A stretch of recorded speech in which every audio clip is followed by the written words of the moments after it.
വയനാട്ടിൽ കുറുവ ദ്വീപിൽ വാച്ചറായിരുന്നിട്ടുള്ള പോളിൻ്റെ മരണം നിങ്ങളെല്ലാവരും അറിഞ്ഞിട്ടുണ്ടാവും.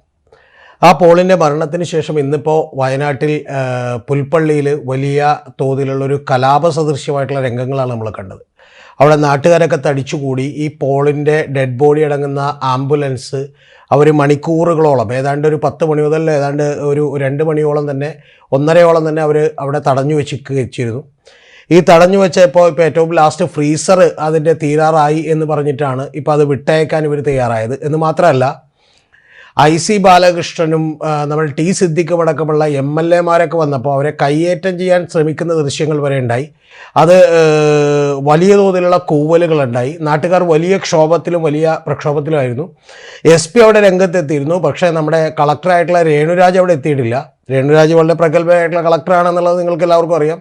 കാരണം അവർ എറണാകുളം ജില്ലയിൽ ഒരു തവണ കളക്ടറായിരുന്നപ്പോൾ തന്നെ അവധി പ്രഖ്യാപിച്ച ഏതാണ്ട് 7:45-8 അപ്പോൾ ആ സമയം തന്നെ കുട്ടികളെല്ലാവരും തന്നെ അവിടെ എത്തിയിരുന്നു. പിന്നെ കളക്ടർ ഇവിടെ സ്ഥലത്തെത്തിയില്ല, ഇതുവരെ എത്തിയിട്ടില്ല. അപ്പോൾ നാട്ടുകാരുടെ പ്രക്ഷോഭം തൽക്കാലത്തേക്ക് ശമിച്ചു. കാരണം ഡെഡ് ബോഡി വിട്ടുകൊടുത്തു, അവർ ആംബുലൻസിൽ കൊണ്ടുപോയി. ഈ പ്രശ്നം നമ്മുടെ കേരളത്തിൽ ഇപ്പോൾ അതിരൂക്ഷമായി കൊണ്ടിരിക്കുന്നൊരു പ്രശ്നമാണ്. വൈൽഡ് അനിമൽസും അതുപോലെ ഹ്യൂമൻ ബീയിങ്സും ആയിട്ടുള്ളൊരു കോൺഫ്ലിക്റ്റ് നമുക്കെല്ലാവർക്കും അറിയാം.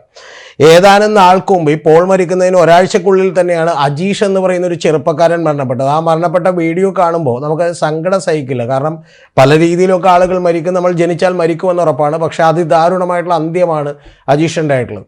അജീഷ് ഒരു ബൈക്ക് ഓടിച്ച് വരുന്നു, കാട്ടാന പുറകെ ഓടി വരുന്നു. അദ്ദേഹം ഓടിക്കയറി ഒരു വലിയ വീട്ടിലേക്ക് കയറുന്നു. അതിൻ്റെ പടിക്കെട്ടുകൾ കയറി അദ്ദേഹം പടിക്കെട്ടുകൾ ഗേറ്റ് തുറക്കാതെ ഓടിക്കയറി അദ്ദേഹം അകത്തേക്ക് വരുന്നു. ആന പുറകെ ഓടുന്നു. ആന അദ്ദേഹത്തെ പിന്തുടർന്ന് ക്രൂരമായി കൊലപ്പെടുന്ന ഒരു രംഗം നമ്മൾ കണ്ടു. ആനയെ നമുക്ക് കുറ്റം പറയാനൊന്നും പറ്റില്ല. കാരണം നമ്മൾ മറ്റേ വന്യമൃഗങ്ങൾ അവർക്ക് ജീവിക്കാൻ കൂടിയാണ് ഈ ഭൂമിയുള്ളത്. പക്ഷെ എങ്കിൽ പോലും ഇവിടുത്തെ ജനങ്ങളെ സംരക്ഷിക്കുക എന്നുള്ളത് സർക്കാരിൻ്റെ കടമയാണ്. നമ്മുടെ സർക്കാരുകൾ എന്താണ് ചെയ്തുകൊണ്ടിരിക്കുന്നത് എന്നുള്ളത് എന്നെ അത്ഭുതപ്പെടുന്ന ഒരു കാര്യമാണ്. ഒന്ന്, അതിനു മുമ്പ് ഞാൻ ഈ പറയുന്ന പ്രക്ഷോഭത്തിലേക്ക് വരാം. പ്രക്ഷോഭം നടക്കുമ്പോൾ അവിടെ എത്തുന്ന ഒരു പോലീസുകാരൻ സംസാരിക്കുന്നത് ഞാൻ കേട്ടു. കാരണം നിങ്ങൾ സമ്മതിക്കണം ഈ ഡെഡ് ബോഡി കൊണ്ടുപോകാൻ, സമ്മതിച്ചില്ലെങ്കിലും ഞങ്ങളിത് കൊണ്ടുപോകും എന്നാണ് സംസാരിക്കുന്നത്. നമ്മുടെ രേണുരാജ് എന്ന് പറഞ്ഞ കളക്ടറൊക്കെ എവിടെയാണെന്ന് അറിയില്ല. അവരെയാണ് ഒരു തവണ നമ്മുടെ മമ്മൂട്ടി കണ്ടിട്ട് സിനിമാ നടിയെ പോലെ ഇരിക്കുന്നു എന്ന് പറഞ്ഞത്. അവർ മിക്കവാറും ഹെയറൊക്കെ സ്ട്രെയിറ്റൻ ചെയ്യാനോ വല്ല ബ്യൂട്ടി പാർലറോ ഒക്കെ ആയിരിക്കും. അപ്പോൾ അത് കഴിഞ്ഞിട്ടുള്ള സമയത്തേക്ക് ഭരിച്ചാൽ മതി എന്നുള്ളതാണ് അവരുടെ തോന്നൽ. അപ്പോൾ അവരുടെ ഹസ്ബൻഡും ഒക്കെ തന്നെ, ഞാനിപ്പോൾ അതിലേക്ക് കടക്കുന്നില്ല, ഹസ്ബൻഡും ഒക്കെ തന്നെ ഒരാളെ ഇടിച്ചു കൊന്ന കേസിൽ പ്രതിയാണ്, മറ്റൊരു IAS കാരനാണ്. അപ്പോൾ അദ്ദേഹം ഒരു പത്രപ്രവർത്തകനെ തന്നെ മദ്യപിച്ച് കാർ ഓടിച്ച് ഇടിച്ചു കൊന്ന കേസിലെ പ്രതിയാണ്. എന്തായാലും ശിക്ഷിക്കപ്പെടാൻ സാധ്യതയില്ല. അപ്പോൾ ഇങ്ങനെയുള്ളൊരു ഘട്ടത്തിൽ രേണുരാജ് അവിടെ എത്തിയില്ല എന്ന് മാത്രമല്ല, ഈ 2 MLA-മാർ പ്രതിപക്ഷത്ത് അവിടെ എത്തി. അവർക്കെതിരെ വലിയ രൂക്ഷമായിട്ടുള്ള ആക്രോശങ്ങളുണ്ടായി, അവരെ കൂവി വിളിക്കുന്ന രംഗമുണ്ടായി. പക്ഷേ നമ്മുടെ കേളു മാസ്റ്ററെ പോലെ, കേളുവിനെ പോലെയൊക്കെയുള്ള CPM-ൻ്റെ MLA-മാർ വളരെ ബുദ്ധിപരമായി പകുതിക്ക് വഴി വെച്ച് തന്നെ തിരിച്ചുപോയി. ഇനി ഇതിൽ ഏറ്റവും ഒടുവിൽ കേൾക്കുന്ന വാർത്ത എന്താണെന്ന് വെച്ചിട്ടുണ്ടെങ്കിൽ 3 മന്ത്രിമാർ, അതായത് റവന്യൂ മന്ത്രിയും വനം മന്ത്രിയും അടക്കം, വനം മന്ത്രി അവിടെ ശശീന്ദ്രനാണ്, അടക്കമുള്ള 3 മന്ത്രിമാർ നാളെ പോയി അവിടെ ചെന്ന് വിശദമായി ചർച്ച ചെയ്യുമെന്നാണ്. എന്ന് പറഞ്ഞാൽ ഇവർ അവിടുത്തെ ഗസ്റ്റ് ഹൗസിലൊക്കെ ഇരുന്ന് ചർച്ച ചെയ്തിട്ട് ഇങ്ങോട്ട് പോരും. കാരണം ഈ ജനങ്ങളുടെ ബുദ്ധിമുട്ടൊന്നും ഇവർക്ക് അറിയേണ്ട കാര്യമില്ലല്ലോ. കാരണം ജനങ്ങൾ ഇപ്പം ഈ പറയുന്ന സമയത്ത് പോലും 2 പശുക്കൾ അവിടെ ആക്രമിച്ച് കൊല്ലപ്പെട്ടിട്ടുണ്ട്. അത് കടുവയുടെ ആക്രമണത്തിലാണ്. ഈ പറയുന്ന ആന ആക്രമിക്കപ്പെട്ട ഒരാഴ്ചക്കകം തന്നെ 2 പേര് കൊല്ലപ്പെട്ടു. അപ്പോൾ ഇത്തരം സംഭവങ്ങളൊക്കെ ഉണ്ടായിട്ടും പാവപ്പെട്ട സാധാരണക്കാരായ ജനങ്ങളുടെ ജീവന് പുല്ലുവിലയാണ് സർക്കാർ കൊടുക്കുന്നത്. കാരണം അതിലുള്ള ഒരാൾ അവിടെ നിന്ന് പറയുന്നൊരു വാചകമുണ്ട്, 6-ാം തീയതി ഞാൻ വിളിച്ചു കടുവയെ കണ്ടു എന്ന് പറഞ്ഞ് 8-ാം തീയതി വിളിച്ചു, പക്ഷേ ഇന്ന് വരെയായിട്ടും ഒരു ഫോറസ്റ്റ് ഉദ്യോഗസ്ഥനും എത്തിയിട്ടില്ല എന്നുള്ളതാണ്. ഫോറസ്റ്റ് ഉദ്യോഗസ്ഥർ എത്താൻ പറ്റില്ല കേട്ടോ. അതിൻ്റെ കാരണത്തിലേക്ക് ഞാൻ പിന്നെ വരാം. നമ്മുടെ ഗവൺമെൻറ് ഇപ്പോൾ എന്തായാലും 3 മന്ത്രിമാർ പോയി ചർച്ച ചെയ്യുന്നുണ്ട്. ഈ മന്ത്രിമാർ എനിക്ക് തോന്നുന്നത് ഇനി ആനയും കടുവയൊക്കെ കണ്ടിട്ട് പറയാൻ പോണത് ഇതായിരിക്കുമെന്നാണ് എൻ്റെ തോന്നൽ. കാരണം ഈ ഇലക്ഷൻ കഴിയുന്നവരെ നിങ്ങളൊരു പ്രശ്നം ഉണ്ടാക്കില്ല എന്നായിരിക്കും. കാരണം അല്ലെന്നുണ്ടെങ്കിൽ ഇത് എന്താണ് ഇതിൻ്റെ ഒരു ശാശ്വതമായ പരിഹാരമെന്ന് കേരളത്തിൽ ഏതെങ്കിലും ഗവൺമെൻറ്റുകളോ ഏതെങ്കിലും തരത്തിലുള്ള റിസർച്ച് നടത്തുകയോ ഇതിന് ശാശ്വതമായിട്ടുള്ള പരിഹാരം എന്താണെന്ന് കണ്ടെത്തുകയോ ഒന്നും ചെയ്തിട്ടില്ല.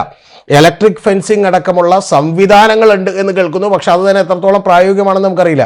അപ്പോൾ ഇതിന് ശാശ്വതമായിട്ടുള്ള ഒരു പരിഹാരം കണ്ടുപിടിക്കാൻ നമ്മുടെ കേരളത്തിലെ മന്ത്രിമാർക്കോ ഭരണകൂടത്തിനോ ഭരിച്ചിരുന്നവർക്കോ ഒന്നും സമയമുണ്ടായിട്ടില്ല എന്നുള്ളതാണ് വാസ്തവം. പാവപ്പെട്ട സാധാരണക്കാരായ ആളുകൾ ഇപ്പോഴും മരിക്കുന്നു എന്നുള്ളതിനേക്കാൾ ഏറെ പ്രധാനപ്പെട്ട കാര്യം, മരിക്കുന്നത് ദുഃഖകരമായ കാര്യം തന്നെയാണ്. പക്ഷെ അതിനേക്കാൾ പ്രധാനപ്പെട്ട കാര്യം, ഒരു അജീഷ് എന്ന് പറയുന്ന ആള് ആനയെ പേടിച്ച് ഓടി വരുന്ന രംഗം കണ്ട് നമുക്ക് ഹൃദയം തകർന്നു പോകും.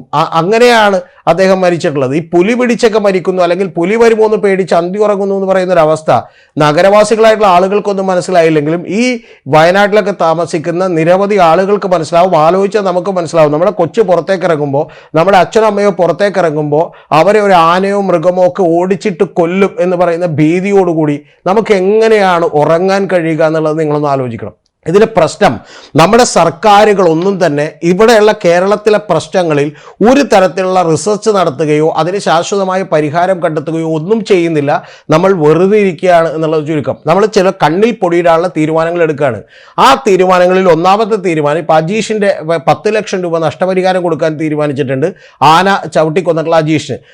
കൂടാതെ അവരുടെ കുടുംബത്തിലെ ഭാര്യയ്ക്ക് ഗവൺമെൻറ് ജോലി കൊടുക്കാൻ തീരുമാനിച്ചിട്ടുണ്ട്. ഇത് കേൾക്കുമ്പോൾ സാധാരണക്കാരായ നിങ്ങൾ ഓരോരുത്തരും മനസ്സിലാക്കണം, ഇവിടെ നമ്മുടെ കാശ്, നമ്മുടെ കയ്യിലുള്ള ടാക്സിൽ നിന്ന് 10 ലക്ഷം രൂപ എടുത്ത് ഇവരുടെ പിടിപ്പ് കേടിന് അജീഷിന്റെ ഭാര്യയ്ക്ക് കൊടുക്കുന്നു. അവർ കൊടുത്തോട്ടെ, നമുക്കതിൽ വിരോധമില്ല. കാരണം അവർ പാവപ്പെട്ട സാധാരണക്കാരായ കുടുംബങ്ങളാണ്, അവർ ഇതുകൊണ്ട് ജീവിക്കേണ്ടതാണ്. അജീഷ് എന്ന് പറയുന്നത് ഗൃഹനാഥൻ ഇല്ലാതായി പോകുന്നതിൻ്റെ സങ്കടം എന്തായാലും മതിയാവില്ല. അപ്പോൾ അതുകൊണ്ട് അവർക്കത് കിട്ടിക്കോട്ടെ, കുഴപ്പമില്ല.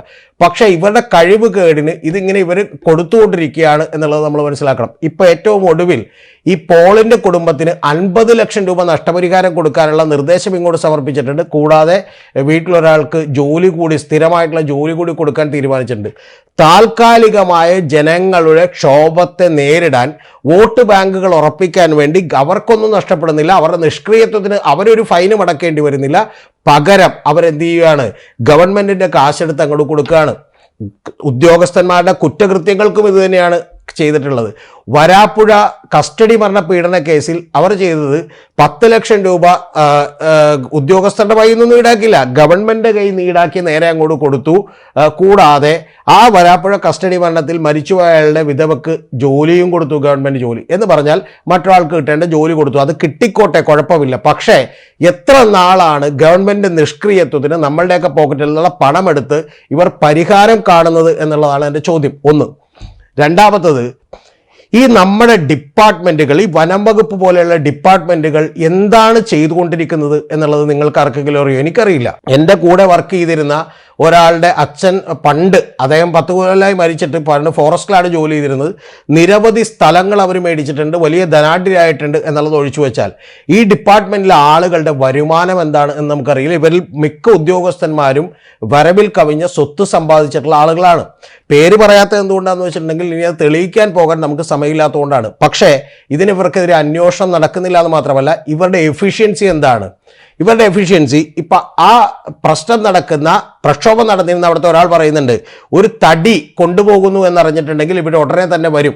അങ്ങനെ വന്നിട്ടുണ്ടെങ്കിൽ അവർ 4-5 ജീപ്പുകൾ ഇട്ട് ഈ തടി വണ്ടി ബ്ലോക്ക് ചെയ്യുകയും അവരെ പിടിക്കുകയും ചെയ്യും. പക്ഷേ കാട്ടാന ഇറങ്ങിയെന്നോ പുലി ഇറങ്ങിയെന്നോ പറഞ്ഞാൽ ഇവർ വരില്ല എന്നാണ്. സത്യമാണ്, ഇവർ വരില്ല. അതിന് കുഴപ്പം ഇവരുടെ മാത്രമല്ല, ഗവൺമെൻറ് കൂടിയാണ്. കാരണം നമ്മുടെ ഫോറസ്റ്റ് ഉദ്യോഗസ്ഥന്മാരിൽ എത്ര പേർ ജീവിതത്തിൽ ഒരു കടുവയെ കണ്ടിട്ടുണ്ടാവും? എത്ര പേർ ഒരു പുലിയെ കണ്ടിട്ടുണ്ടാവും? എത്ര പേർ ഒരു ആനയെ കണ്ടിട്ടുണ്ടാവും? പക്ഷെ ബാക്കിയുള്ള വന്യമൃഗങ്ങൾ എത്ര പേർ കണ്ടിട്ടുണ്ടാവും? ഇനി കണ്ടിട്ടുണ്ടെങ്കിൽ തന്നെ അതിൽ എത്ര തവണ ഇവർ കണ്ടിട്ടുണ്ടാവും? ഇതിനെ നേരിടാനുള്ള എന്തെങ്കിലും പരിശീലനം, കൃത്യമായിട്ടുള്ള ഒരു എഫിഷ്യൻ്റ് ആയിട്ടുള്ള ട്രെയിനിങ് ഇവർക്ക് കിട്ടിയതായിട്ട് നമുക്കാർക്കും അറിയില്ല. അപ്പോൾ അതുകൊണ്ട് ഇത്തരം ഡിപ്പാർട്ട്മെൻറ്റുകൾ പിരിച്ചുവിട്ടുകൊണ്ട് കൃത്യമായ, അല്ലെങ്കിൽ ഈ ഡിപ്പാർട്ട്മെൻറ്റുകൾ ഉടച്ചു വാർത്തുകൊണ്ട് കൃത്യമായ എഫിഷ്യൻ്റ് ആയിട്ടുള്ള ആളുകളെ നിയമിക്കണം. പിന്നെ ഇവർ ചെയ്യുന്ന ആകെയുള്ള പണി എന്താണെന്ന് വെച്ചിട്ടുണ്ടെങ്കിൽ, സാധാരണക്കാരായിട്ടുള്ള കർഷകരെ ഇവർ മാക്സിമം ഉപദ്രവിക്കുകയാണ്. ഞാനൊരു ഉദാഹരണം നിങ്ങളോട് പറയാം. കേരള കൗമുദിയിൽ ഞാൻ കണ്ടൊരു ചിത്രം ഇപ്പോഴും എൻ്റെ കൺമുന്നിലുണ്ട്. അതിൽ വെരുകിനെ വെടിവെച്ച് കൊന്ന ഒരു കർഷകൻ്റെ ഒപ്പം നിന്ന് നമ്മുടെ വന ഉദ്യോഗസ്ഥർ അയാളെ അറസ്റ്റ് ചെയ്തതിന് ശേഷം എടുത്തേക്കുന്ന ഫോട്ടോയാണ്. ഇത്തരത്തിലുള്ള ഫോട്ടോ എടുക്കലുകളും ഉടായ്പ പരിപാടികളുമല്ല, ജനത്തെ ദ്രോഹിക്കലുമല്ലാതെ മറ്റെന്താണ് ഇവർ ചെയ്തിട്ടുള്ളത് എന്ന് ഇവരുടെ ഒരു ഓഡിറ്റിംഗ് നടത്താൻ ഗവൺമെൻറ് തയ്യാറാകണം. അതും സംഭവിച്ചിട്ടില്ല. നാളെ ഇപ്പോൾ ഗവർണർ നേരെ വയനാട്ടിലേക്ക് ചെല്ലുന്നുണ്ട്. ഈ മരിച്ച 2 പേരുടെ വീട് സന്ദർശിക്കുന്നുണ്ട്.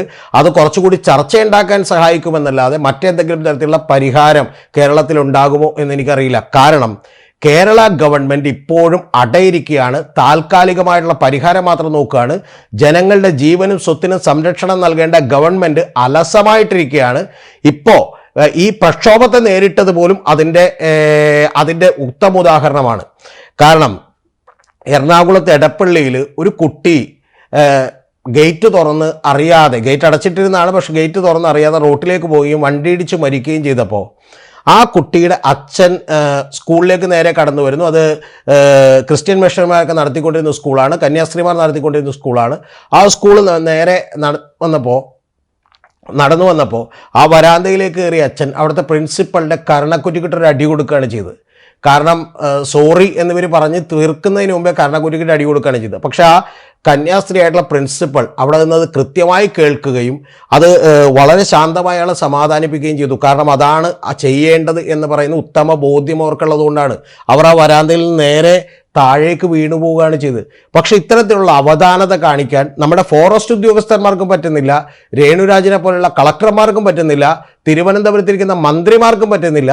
ശശീന്ദ്രൻ എന്ന് പറയുന്ന മന്ത്രിയൊക്കെ എന്തിനാണ് ഭരിക്കുന്നതെന്ന് ആർക്കും അറിയില്ല. കാരണം അദ്ദേഹം ആ കസേരയിലിരിക്കുന്നു, PC ചാക്കോ ഭരിക്കുന്നു എന്നാണ് നമ്മൾ കേട്ടിട്ടുള്ളത്. എനിക്ക് പറയാനുള്ളത്, കാര്യങ്ങൾ എന്തെങ്കിലും നടപടിയെടുക്കാൻ തീരുമാനമാണെങ്കിൽ മിക്കവാറും PC ചാക്കോ അവിടെ ചെന്ന് ആളുകളെ കാണുന്നതെങ്കിലും നന്നായിരിക്കും.